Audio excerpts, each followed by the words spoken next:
Welcome to the final show of the Poke Report. Today we will be highlighting the Cowboys football season as well as some Cowgirl basketball. Stay tuned for more.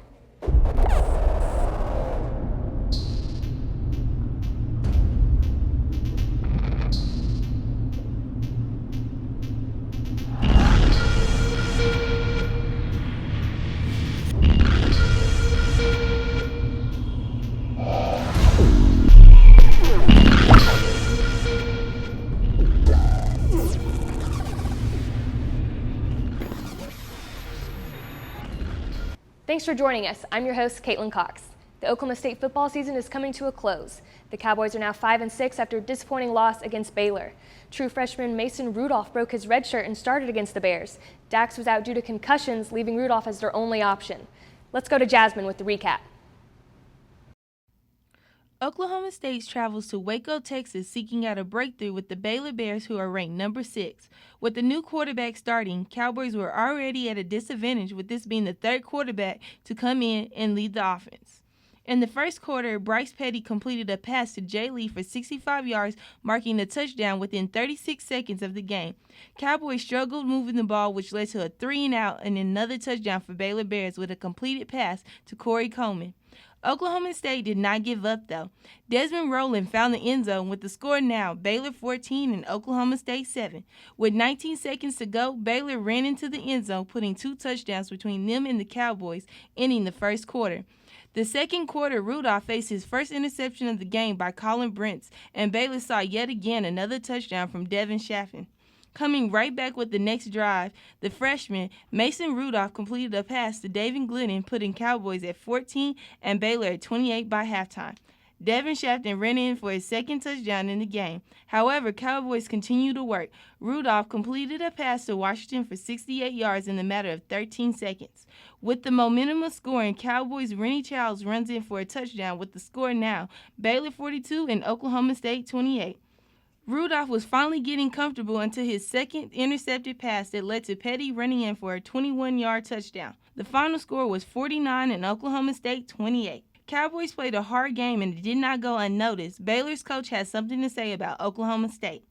You know, I thought Oklahoma State played extremely well. I thought they had a good play on both sides of the ball. I mean, they were fighting to get bowl eligible. Even on the other end, Coach Gundy seemed to feel the same way. Guys competed. We lost to a better football team. They're better than we are right now, and we got to keep moving forward. Oklahoma State will be heading to Oklahoma Memorial Stadium on December 6th for their last regular season game. For the Poke Report, I'm Jasmine Adams. Thanks, Jasmine. The Cowboys travel to Norman this weekend to take on the Oklahoma Sooners. To make a bowl game for the 9th straight season, Oklahoma State desperately needs a win. Poke Report's Elizabeth Bauer has taken a closer look at the Cowboys season. Let's go to her with the recap.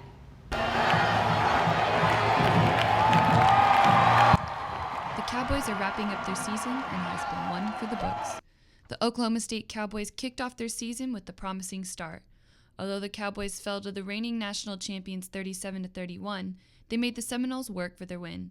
Quarterback J.W. Walsh was one of many players to stand out, but inexperience could not be forgotten. OSU returned home the following weekend with the home game against the Missouri State Bears. The Cowboys started off a little slow after the loss of Walsh. Little did fans know this would be the final game Walsh would play for the season. Dax Garman played his first game in 5 years and led the Cowboys to a 40-23 victory. Walsh's season was over after an ankle injury that required surgery. Garman continued to be the go-to quarterback for the following games against the UTSA and Texas Tech, both of which were wins. Although the Cowboys came out victorious against the Roadrunners and the Raiders, the Cowboys' weaknesses began to show. The Cowboys struggled in the first half against Iowa State, but came back strong and beat the Cyclones 37-20. After Iowa State, Gundy continued to stress improvement. We just have a lot of work to do.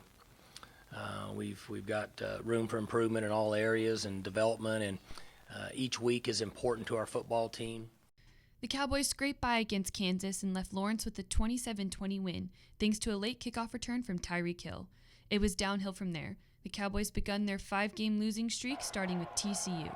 The Cowboys fell to the Horned Frogs 42-9, followed by losses against West Virginia, Kansas State, and Texas. The Cowboys also fell to Baylor, but a glimmer of hope began to shine as true freshman Mason Rudolph took on the role of quarterback against the Bears. Rudolph was 13 for 25, passing for 218 yards with 2 touchdowns and only 2 interceptions. The Cowboys will have to win against Oklahoma this weekend in hopes of going to a bowl game for the 9th straight season. Defensive coordinator Glenn Spencer knows they cannot make mistakes. So you really have to be perfect in your fits before those guys can get a head start. A loss against the Oklahoma Sooners would leave the Cowboys 5-7, the worst season since Gundy took over in 2005. For the Poke Report, I'm Elizabeth Bauer. Thanks, Elizabeth.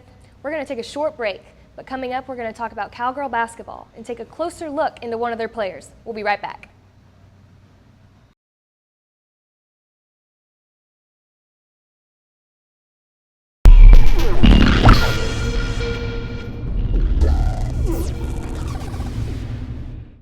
Welcome back to the Poke Report. In this half of the show, we are going to discuss Cowgirl basketball. The Cowgirls were fresh off a close loss to North Carolina, and a long homestand was just what they needed. Jordan Bridges has more.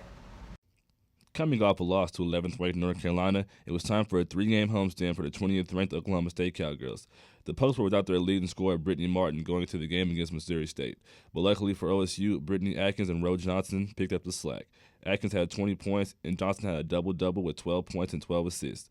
The Cowgirls led at halftime 32-20, but they turned it on in the second half and cruised to a 77-36 victory. Johnson had praise for Atkins after the game. I would say she stepped up big time. I mean, she did what she had to do. She came in and she knew that she had to step up because Brittany Martin out, but not only just because Brittany Martin out. She knows she's one of the key players on the team.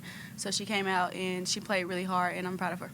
Next to make the trip to Stillwater was Morgan State. The Cowgirls got off to another slow start and only led by 10 going into the half. Led by Brittany Atkins and her 17 points, the Cowgirls came out in the second half and shot 65%, and that led them to a 73-43 victory.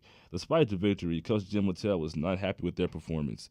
Here's what he plans to emphasize going into the next game. I'm going to toughen some people up. and I'm going to get us where we respect the game, and I'm going to get us where we can start a ball game.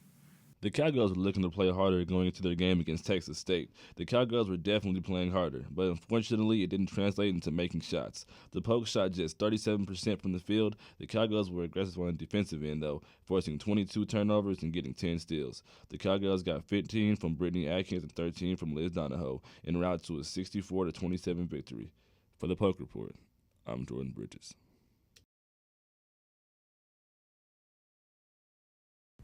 Thanks, Jordan. This past Tuesday, OSU took on Arkansas Pine Bluff at home. The Cowgirls dominated the Lady Lions 90-45, the most impressive win of the season so far. Here's reporter Courtney Brown with more. It's time to twist and turn at Gallibar-Iba as Oklahoma State wins against Arkansas Pine Bluff at home. The Cowgirls jumped the gun early in the game. Just in 21 seconds, LaShawn Jones put 2 points up on the board, and it didn't stop there. Brittany Martin had a jump shot with the assist of teammate Roshonda Johnson, and soon after, Johnson had a three-pointer of her own. Since the Cowgirls were beating the Lady Lions 11-3 within 5 minutes, it was time to change up the team. Second unit players had their time to shine. Junior Riley Swanson scored 6 points in the game, and sophomore Lakota Beatty hit 2 threes in just 9 minutes. Cowgirls ended the first half 48-20. Starting guard Brittany Martin says the offense needs to flow and get the ball to the post. Sharing the ball, everybody scored, so I thought today we did really good on our offense. And we didn't get yelled at, so that means we did good. Even with the halftime break, the Cowgirls took no break going into the second half. OSU kept the basket hot, scoring a total of 42 points, and 4 starters went into double digits, including Martin. Martin scored a total of 13 points. 8 of those points were in the second half. Freshman Kaylee Jensen was fierce under the basket, scoring 8 points in the game. Head coach Jim Littell says he's pleased with his team effort and has taken the stride in the right direction. When we share the ball that well and take care of it and pass it as well as we did tonight, we're going to get better offensively. That is just what the team did. Shots were fired from the Cowgirls. The steal by Jensen gave OSU possession to score a basket made by another freshman, Mandy Coleman, who had 6 total points. Senior Liz Donahoe also went into double digits and scored the most points in the game with 15. The Cowgirls win by a landslide, 90-45. For the Poke Report, I'm Courtney Brown. Thanks, Courtney. After losing 3 seniors last season, the young Cowgirl team has the work cut out for them. The team consists of 2 seniors and 3 juniors, the rest being underclassmen. Greg Cimino profiles one junior in particular. Let's go to Greg now with a closer look at Cowgirl basketball player Brittany Martin.